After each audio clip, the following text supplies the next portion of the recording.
Well, so now I'm up on the gazebo here in South Park in downtown Lawrence, where I had the privilege of playing with lots of different groups, jazz groups, classical groups, city bands, all kinds of things.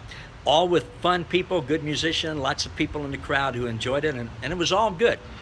And I want to talk to you for just a minute today about an observation that I've had about the difference between classical music and jazz music and how it relates to our spiritual life. For our definitions today, I'm going to call classical music anything where the musician is tied to the notes written on the page. You have to play exactly what's on the page, and you have no freedom to improvise or do anything different. I'm going to use that for my definition of classical music. Whereas in jazz music, you have total freedom to improvise within the structure of the key of the song and the other people you're playing with. But you create, or you ad lib, you create what you're going to play. You improvise literally every note and everything you do. Now, when you do that, especially when you start out to do that, you're going to make mistakes because you don't know what to do, you don't know what to play. You're going to make mistakes, but nobody counts the mistakes. They don't hold them against you. There's not a record of them. People just keep encouraging you to try more and try more and try more and do more things.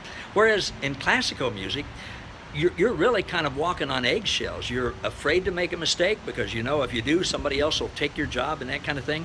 And I've also found, not often, but sometimes there's a little bit of a disdain. Sometimes it's only thinly veiled, if veiled at all, between classical musicians who are tied to notes on the page and jazz musicians who have the freedom to improvise. I have sometimes felt, even though I can do both, I felt this sort of like people looking down their nose at me and saying, well, what you're doing is not really legitimate, and that type of thing. Well, that's just a little observation about the music world, but I've really felt that in the spiritual world.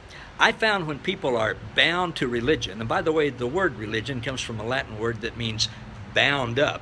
And believe me, you're really bound up when you're into religion and you're tied to rules and regulations, and you can't do this and you got to do that, and you feel like God's watching you all the time and he's just ready to zap you if you screw up, That's not the way God is.